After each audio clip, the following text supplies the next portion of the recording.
Earth-16 Comics Wire podcast. I'm your host, Brian of Earth-16, and with me I have the creator of Comical Foods. Hi everyone. This is Christian Ochoa. I'm the founder of Comical Foods and co-creator to our first book, Journey to the Top of the Food Pyramid, Book One. That's This, awesome. Thank you for having me on. Hey, it's my pleasure, man. I mean, your comic looks really awesome. I mean, it's a Thank you. really unique perspective, or it's a unique story, to say the least. I mean, when I read the preview, I was like, man, I was completely blown away. And to use Thank you. something as simple as a food pyramid, you know, like I was like, okay, might be something educational, but then it's almost like it's also adventurous too. Yeah.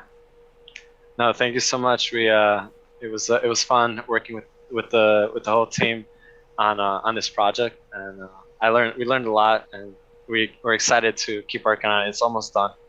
So Yeah, and actually, speaking of the whole team, I saw that you have an ensemble. You have quite the ensemble, and I know Tobin Rasakut personally. I have awesome. him many times on my show before. Really cool Nice. cat, along with his wife. Yes, I love Tobin. I've been working with him recently. We've been live streaming a little bit on Twitch, and I got to throw up some of our YouTube videos that I still got to edit. But yeah, I love working with Tobin. Yeah, just a cool, smart dude, funny dude. You know, Mm-hmm. his Yeah. wife's funny too. Yeah, I love her. Yeah, yeah, she's Yeah. funny. And let's see, you have quite a roster. You have Angelina Roman, and when I read her stuff, I was like, shoot. I mean, I might look at some of her stuff too. I mean, writing miserably altered, cry me a blood tear. Yep. Those are like some. I was like, wow, I want to start reading those. And then you also have who else? Curtis Clow. Yep. Yeah, and you have quite the ensemble: Raphael Sam and Michael Armando Yep. And Sarah Gavigan. and Sarah Gavigan. Yeah, it's Yep. quite an ensemble, dude. Thanks. Yeah, no, it was when we first started the project. I think we were only three people. It was just me, Angelina, and Curtis. And as we Mm-hmm. kept working on the project, I kept adding more people to the team. We focused on concept art first, and then once we finished that, I started looking at the comic book art team, and that's why it's a little bit. That's why we have a lot of people on the team. But with the help of them all, I think we're creating something really unique and special. Yeah, absolutely. And this is like, this is a pretty unique story. And speaking of the story, can you tell me more about A Journey to the Food Pyramid? Yeah, so it's a fantasy adventure story about two siblings, older sister and her little brother, who get trapped into this food coma world, and it's full of these sugar fairies, food animals, Mm-hmm. and they're trying to find a way out. And it focuses on the relationship of the older sister as she has to take care of her little brother as they work their way up the pyramid. And yeah, it's that's pretty much it. Yeah, I read the preview, and I just, when I read the part where they said that it was going to be some kind of like, it's kind of, if it's like I read the part in the Kickstarter where if you like Studio Ghibli, you'll definitely love the story, or if Oh you yeah, like Spirited Away. yes, I'm a Actually, big fan of yeah, that. I never seen the movie before too until recently this year actually, Yeah, and it I was freaking unique. I it mean, was beautiful. Yes, I love that movie. and it's so funny because I was talking to my sister one time, I think a day or two ago, like about how I felt like our society is kind of like, it kind of reminds me of Spirited Away in a sense where we're just like in this unique world, and we're away from our everyday reality, and we find that we're just like in a whole different, odd but yet familiar universe. And Yeah. like it's how people like especially with consumption too, I feel Yes. like it kind of reminded me of a part where, remember the part where her parents, spoiler alert for those who haven't seen it though, but there's this part where the main character's parents turn into pigs Yep. when they're eating all this food.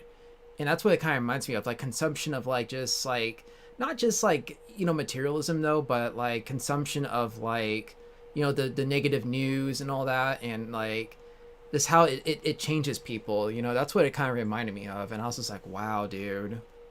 Yeah. No, I love the topic. I think it was the subject of overconsumption. That's Yeah. definitely a topic we're gonna hit as we continue the story. I think we're focusing mostly on the food part though. But I think I don't want to spoil too much, but definitely we're gonna be talking about environmental stuff. because I like tying some of the topics that they find in the story back to the real world stuff. So like, Oh yeah. there's definitely going to be some environmental stuff going on in later issues, but yeah, very big on the symbolism of overconsumption and balance, the importance of eating healthy, and what happens when we eat too much of certain food. Yeah, I mean that's really awesome. I mean, like I totally agree with that. And um so what was like, speaking of the story, what was like the main inspiration behind, or one of the inspirations I should say, behind this graphic novel? Um, so it's a comic book, but I mean, Comic once it's a book. 32-page comic book, but I mean, we would love to continue the series and hopefully put together a graphic novel. But right now, it's a comic book, 32-page comic book. But the main inspiration, I think, there was a lot, but definitely, like I said, Spirited Away. The I think the biggest one was when I started working on this project. I was coming up with different ideas for the setting. In the very beginning, I was just trying to figure out a setting that was small, because I was coming off a bigger project, this where I got stuck in world building too much. So I decided to hop to a new project, a smaller project, and I set parameters for myself. And I said I was going to work in a small setting, Mm-hmm. and it was going to be food related. So I was trying to come up with ideas, and I'm an architectural drafter, so I was playing with shapes, and the pyramid popped into my head, and then the next thing I thought of was the food pyramid, and I started like Yeah. designing levels and like sections, and then from then on, the setting became the main the main thing that propelled the story, propelled the idea of the characters. It became the main thing I used to help us come up with the rest of the story. But yeah, that's how the idea came up. Like just playing with shapes in the beginning of the setting. So I started with setting for this project, and then Curtis helped out a lot with the outline. Me and him worked together through video meetings. So we have like almost like a writer's room, and we just spit ideas back and forth of how we would write the story for how the kids would go up this pyramid. And it's funny that you said graphic novel, because in the very beginning, we intended it to be a graphic novel, but because of budget, I don't have Right. I'm a publishing company, but like the budget's coming from me. I'm funding the project. I didn't have the budget to pay the artist to do a complete graphic novel, so I had to size that down. I had to change the format from a graphic novel to comic book issue. Mm-hmm. So, but it's funny because we were trying to do a graphic novel in the beginning. We had the outline for the graphic novel, and then once I did a little bit more research, looked at the budget again, and I was like, yeah, we can't do this. I can't fund this in the time period that I want it to be published. So we had to scale it back down a little bit. But yeah, I mean that's really cool. I mean the fact that you use like your design background to influence the story, and then playing with shapes. It's almost like playing with your toys in the old toy box and all yes, that. yes. And using something again as simple as a food pyramid, I think that's really unique. Again, Thank you. and when I initially read the story, especially the first part where they're all eating cake, I mean it also reminded me of, in addition to Spirited Away, it also reminded me of the nursery rhyme, or the not the nursery rhyme, but the fairy tale story of Hansel and Gretel. Oh yes, yes, yes. Yeah, that's what I kind of got out of it. And also there was Hansel and Gretel, and there was also we mentioned Spirited Away. And let's see, because I was taking some notes as I was like reading along it. I mean, I just like to do that. Yeah. And one of the things I also noticed, if I can find it here. Yeah, so there's like Hansel and Gretel, and let's see. Yeah, there's this Hansel and Gretel, maybe a little Jack and Jill. Oh, I remember now. Cloudy with Chance of Meatballs. That was an Oh, Clouding a Chance of inspiration. Meatballs. That was an inspiration to when I was coming up with ideas. And Alice in Wonderland. That was another one I was thinking of. Another one I was gonna mention too was just that it also kind of reminded me of the cartoon Chowder. Oh, I don't think I saw that one. No.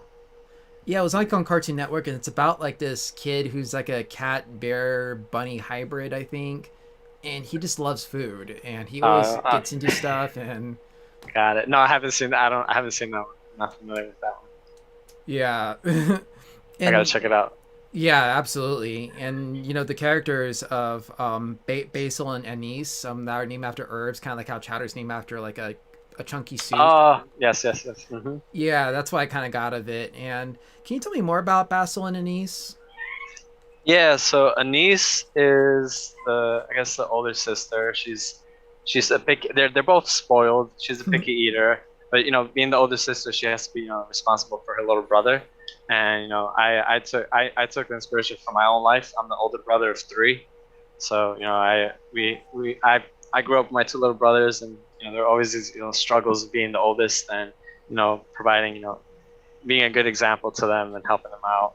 And you always had your struggles, your fights, and I wanted to tell like a sibling story.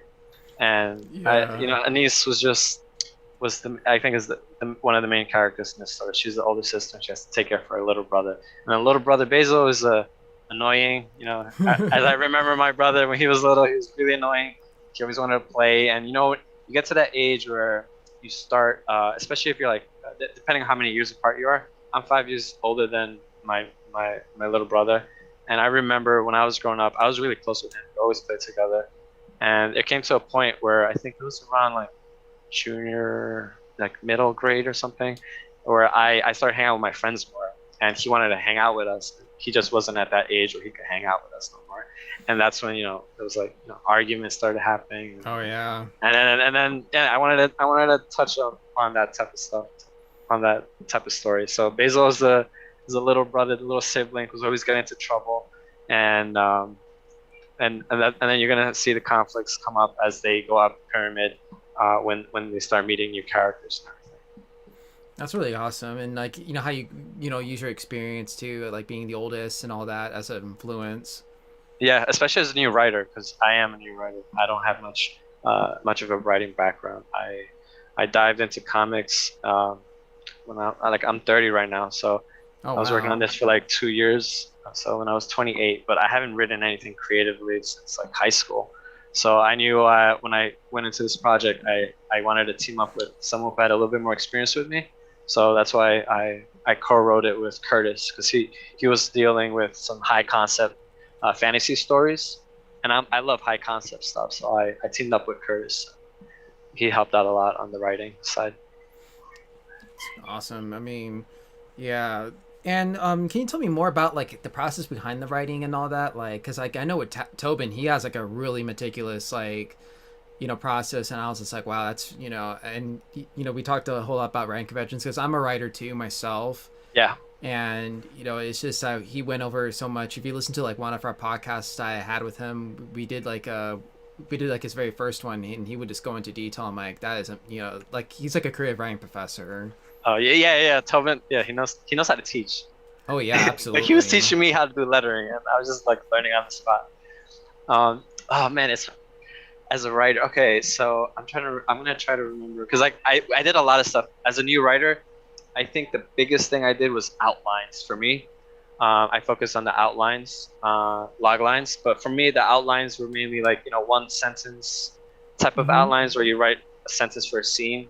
Sometimes I write a sentence for a page, and I would just do that and rewrite a lot. Like I would rewrite like all these outlines all the time, and then I think once I got to like a stage where I felt it was like, it was a good outline, I would work together with, Curtis, because I was writing outlines before Curtis got involved in the project.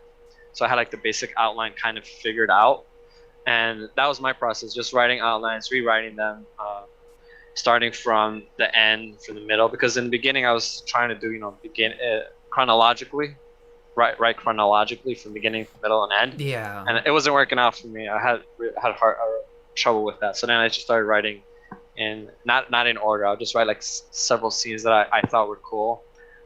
Sometimes I'll write from the ending and I'll work my way backwards. Uh, That's how I do it. Like I just write yeah, the ending and yeah, and I just kept doing different versions of outlines. So and that's what I spent a lot of time on. I have a lot of drafts of outlines, and some of those outlines would take me like a minute, 2 minutes, depending like what type of outline they are. Like you can have like a sentence outline, and you can have like a paragraph outline. So I'm a big fan of the one sentence outlines where, one sentence per scene or one sentence per page or one sentence per spread. I would write those types of outlines. And then once we got a good outline, that's when I contacted Curtis, and then I showed him the outline, and we got together on Skype, and we just started talking and going over the whole outline, and then we would read it back and forth, and that's when we started inserting new ideas. And he'll insert the idea. He'll tell me some idea, and I'll just write it down, and then I'll rewrite the outline, and then we'll go over it again next week. Um, and yeah, that was the outline phase.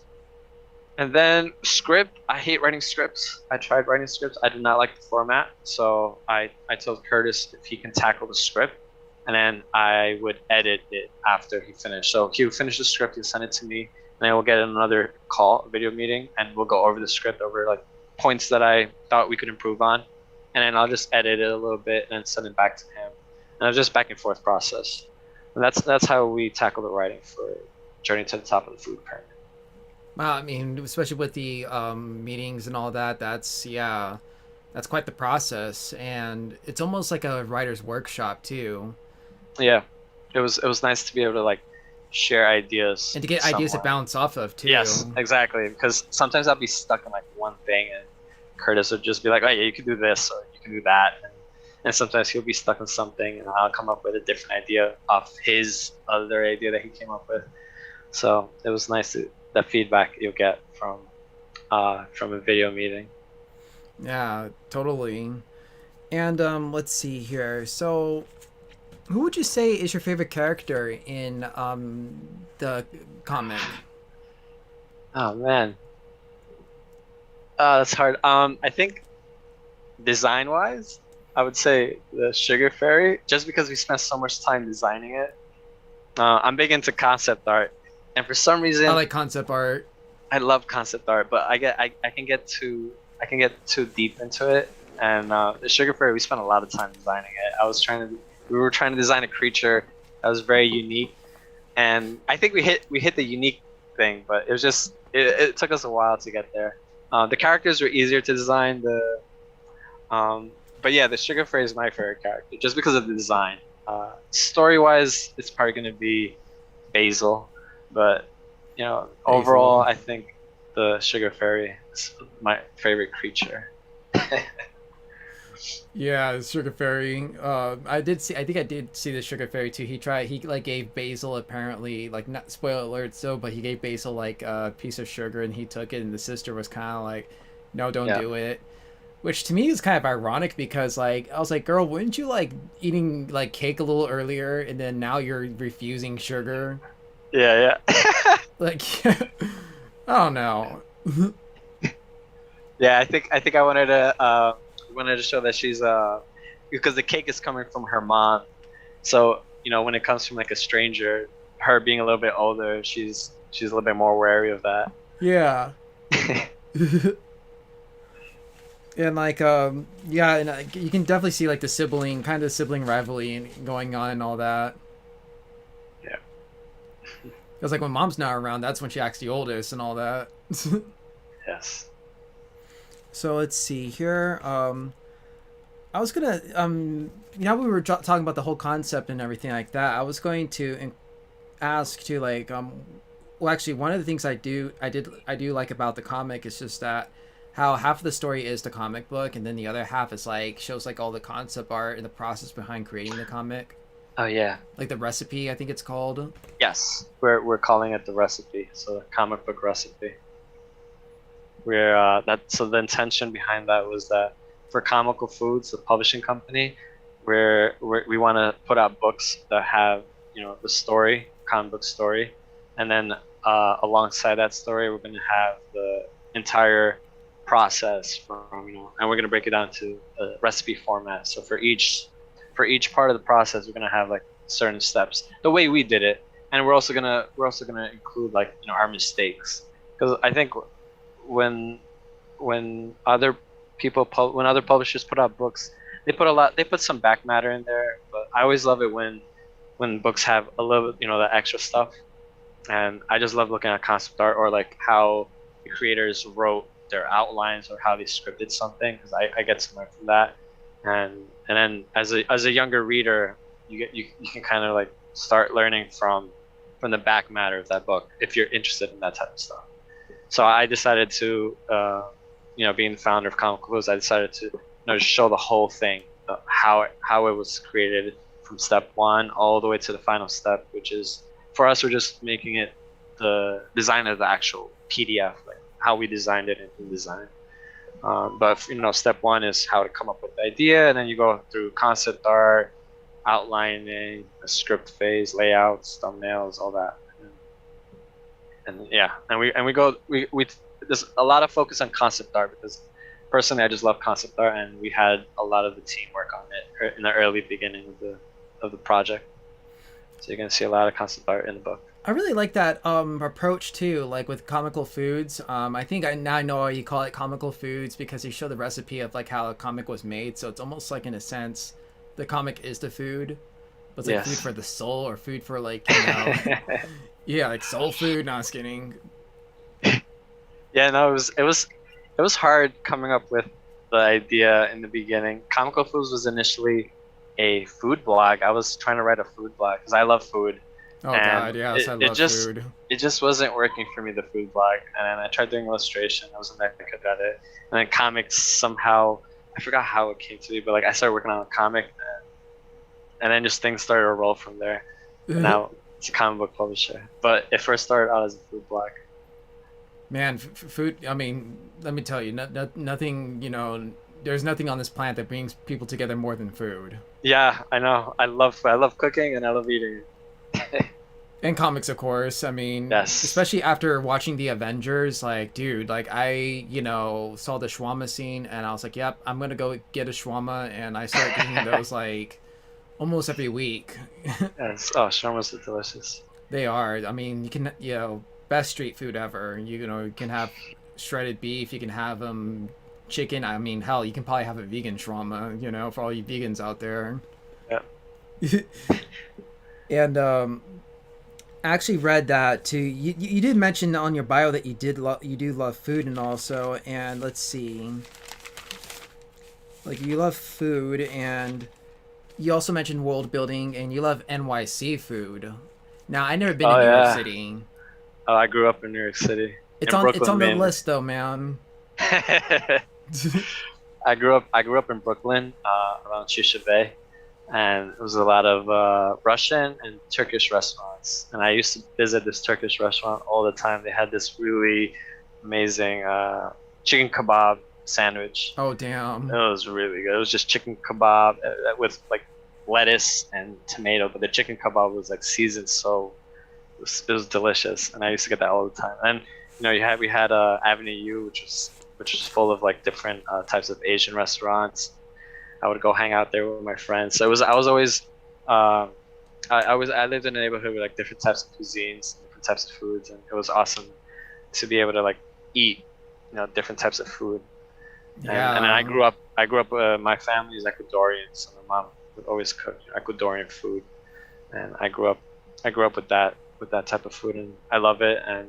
But I think I love all types. I think my favorite type of cuisine is probably Colombian food and Korean food. Oh, Korean's the best. Yes, Korean barbecue. Oh, it's amazing.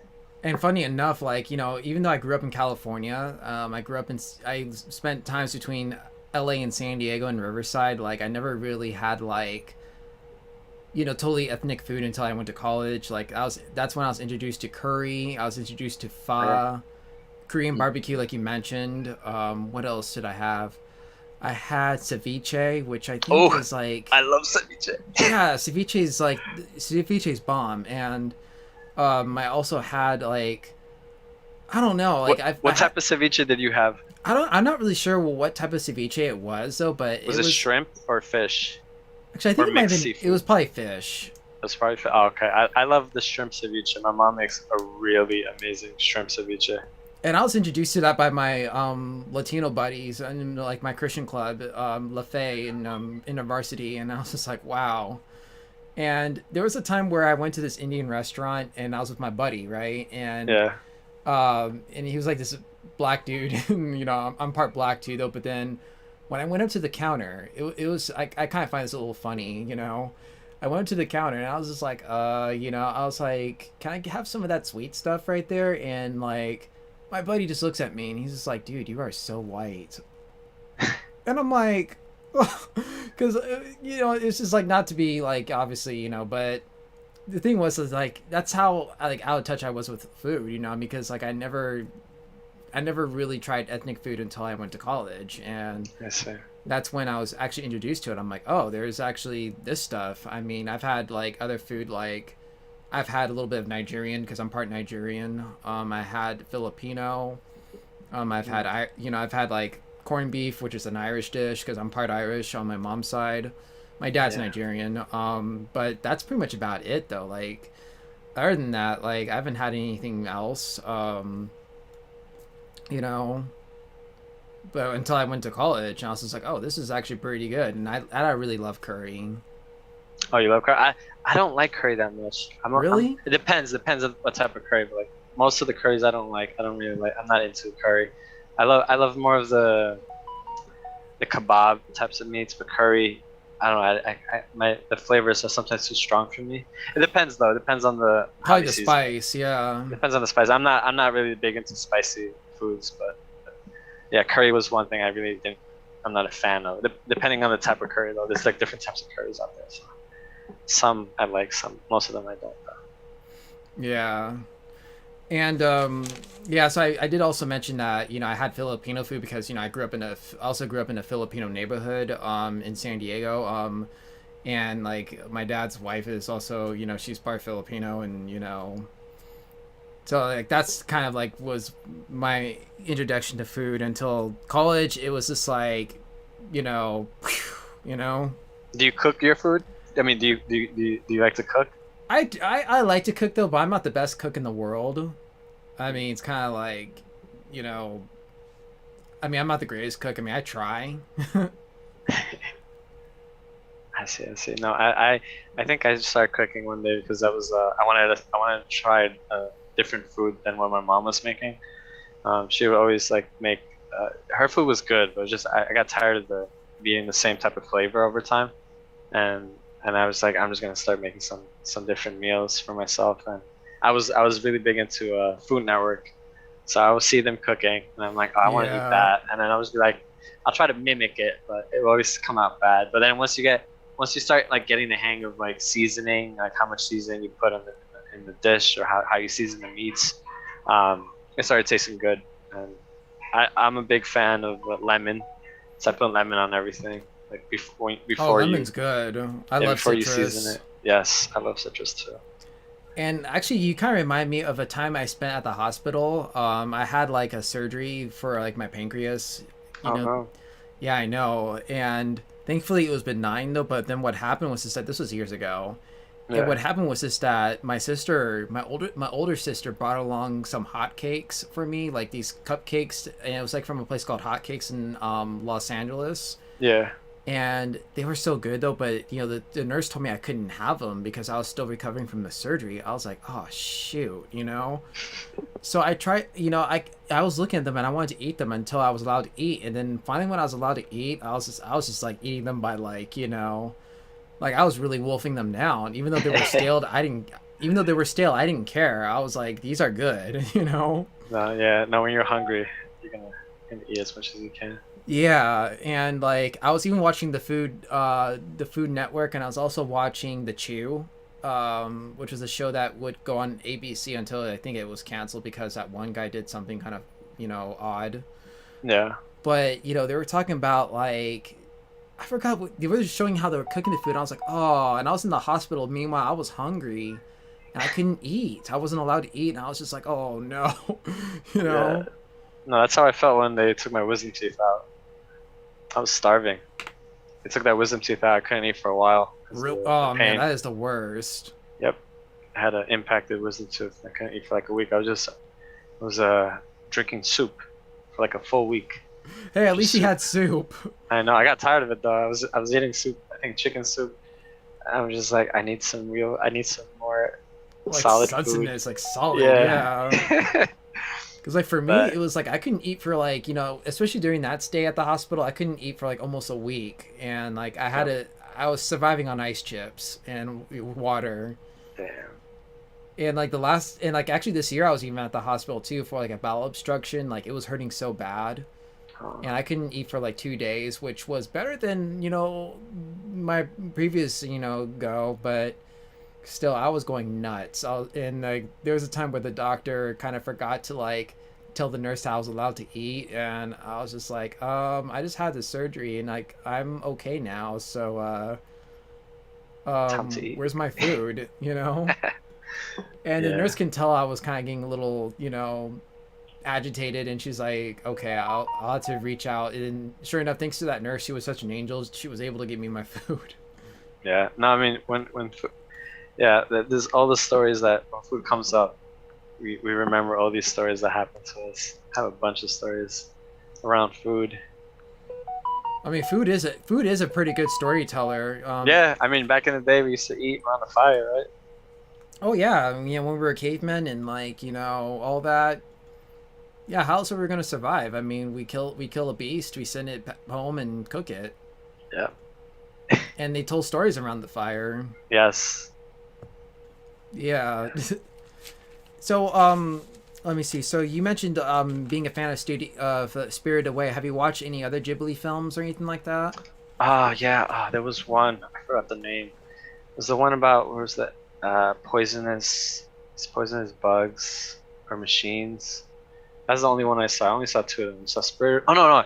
House Castle. I Moving seen that Castle. one, House That's Castle. one, and there was another one. Something about poison bugs. I saw it a long time ago when I was a kid. I forgot what the name was, but I saw three of them. But I forgot that one. Howl's Moving Castle and Spirited Away. Third one. That's the only ones I saw from Miyazaki. See, the funny thing is my favorite part of Spirited Away, out of like my one of my favorite parts is just like when the girl like she's like gingerly walking down the stairs and she breaks a step and then she keeps on running and she like hits the wall Oh yeah. and she's like screaming for dear life, and I was just like, oh lord. No, my favorite part was No Face. No when, Face, when he yeah. starts like eating everyone, or like not when he starts, when he like, in fact, there was a scene where like he starts getting angry and he gets bigger and he starts. Yeah, I think it was the scene when he starts eating everyone. That spooked me when I saw it. It's No like, Face is whoa, creepy because he was like, I thought it was like a nice character, like a weird character. he seemed but all of a pretty sudden nice, the yeah. evil came out, and I was like, whoa. So yeah. And the baby too and all that was another part where the baby kept on like kind of like going on her and she was like, get off. Yep. Yeah. Yeah, the creature designs, character designs were really unique for Spirited Away. They're very cool. Yeah, and it's a really cool movie. So and also too, like I looked at your Kickstarter, and you guys did really phenomenal. Like you met your goal like in less than, I think it was like 9 days, I want to say, was it? If I'm correct me if I'm wrong.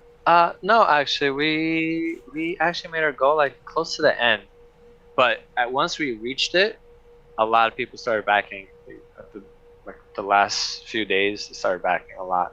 So I was a little bit scared in the beginning because I'm a new creator, Mm-hmm. so it was hard to get I don't really have an audience, so I'm building my audience as I'm going. But I was lucky to have family and friends and family of friends of the creator team also helped out.